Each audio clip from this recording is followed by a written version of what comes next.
वालिया में शव के टुकड़े मिलने के मामले में बड़ा खुलासा करते हुए वालिया पुलिस ने मृतक पति देवेंद्र की पत्नी माया देवी और उसके प्रेमी सहित कुल 4 लोगों को गिरफ्तार किया। जिस तरह मेरठ सौरभ हत्याकांड में साहिल मुस्कान ने हत्याकांड को अंजाम दिया था, उसी तर्ज पर वालिया में हत्याकांड सामने आया है। पुलिस के मुताबिक 10 मई को मृतक देवेंद्र की पत्नी माया देवी ने अपने पति की गुमशुदगी की रिपोर्ट लिखवाई और उसके मुताबिक देवेंद्र अपनी बेटी को लेने बक्सर स्टेशन गया, लेकिन उसका कुछ अता पता नहीं चला। पुलिस ने शिकायत के आधार पर जाँच शुरू की और 11 मई को सिकंदरपुर थाना क्षेत्र के खरीद दारुली सिवान में पॉलिथीन बंद हाथ और पैर मिलने से सनसनी मची है। पुलिस अभी मानव अंगों की जांच पड़ताल कर रही है। तभी एक आरोपी से पूछताछ में पुलिस ने शरीर का धड़ भी बरामद किया। हालांकि मामले में मोड़ तब आया जब मृतक देवेंद्र की बेटी को शक हुआ।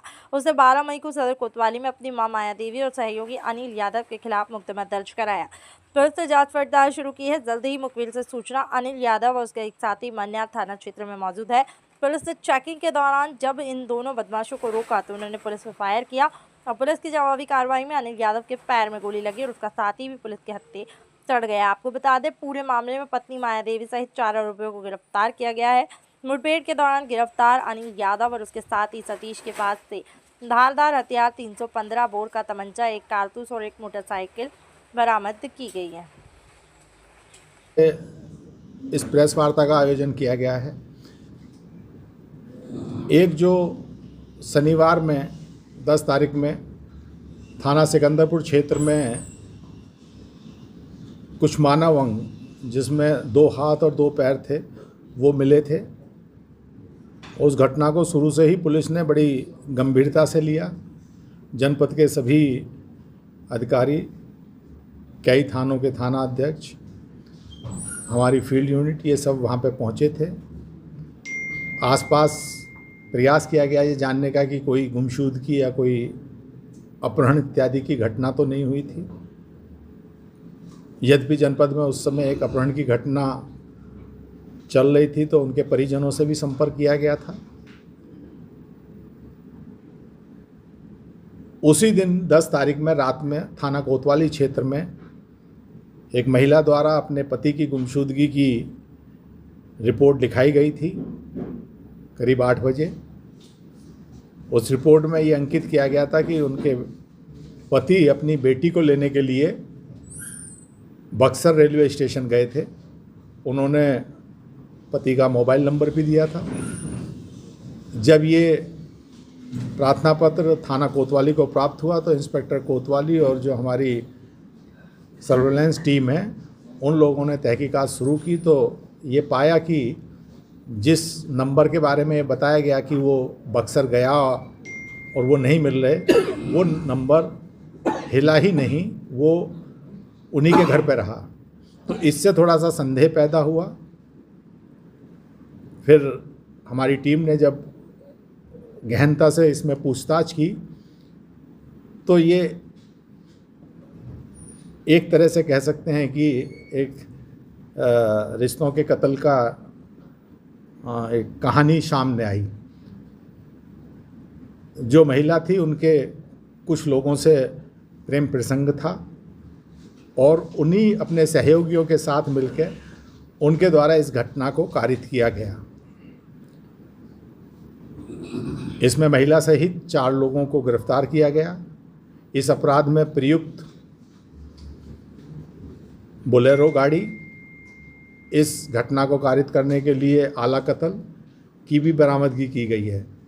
और ये अपराधी इतने दुस्साहसिक भी थे, जब कल रात में हमारी चेकिंग चल रही थी तो एक टिप ऑफ मिला कि इनमें से 2 अपराधी बिहार भागने की तलाश में थे अपना कोई सेफ स्थान पर जाने के लिए। जब इनकी घेराबंदी की गई तो इनके द्वारा पुलिस पे भी फायरिंग की गई।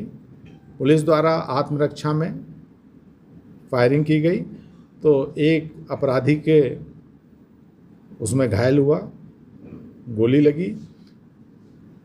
पूछताछ पे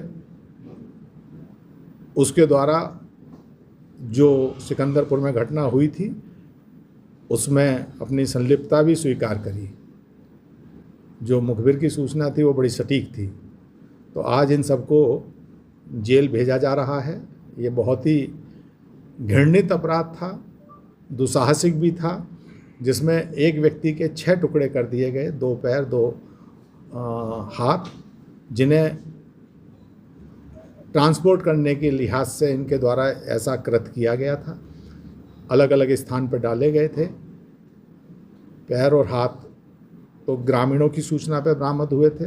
जब इस घटना का खुलासा हुआ तो अभियुक्त गणों की निशानदेही पे शरीर का अन्य हिस्सा प्राप्त हुआ।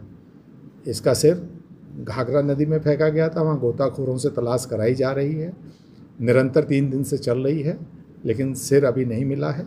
बाकी सारी चीज़ें इसमें जो भी वैधिक साक्ष्य हैं, क्योंकि इन सब की फॉरेंसिक टीम ने बड़ा मेहनत करके हर जगह का साइंटिफिक तरीके से एविडेंस कलेक्ट की गई है, और जैसे जैसे चीज़ें बताई गई थी उसके अनुरूप सभी साक्ष्यों का संकलन करते हुए इन्हें जेल भेजा जा रहा है। सर ये क्या करते थे सर वो जिनकी हत्या हुई थी? जिनकी हत्या हुई है वो BRO से रिटायर्ड थे। 2023 में संभवतः वो रिटायर हुए थे और अपने परिवार के साथ रहते थे। इनकी 2 बेटियां थी। एक बेटी इनकी गाज़ियाबाद में संभवतः किसी प्राइवेट सेक्टर में नौकरी करती है, एक बेटी यहाँ रहती है।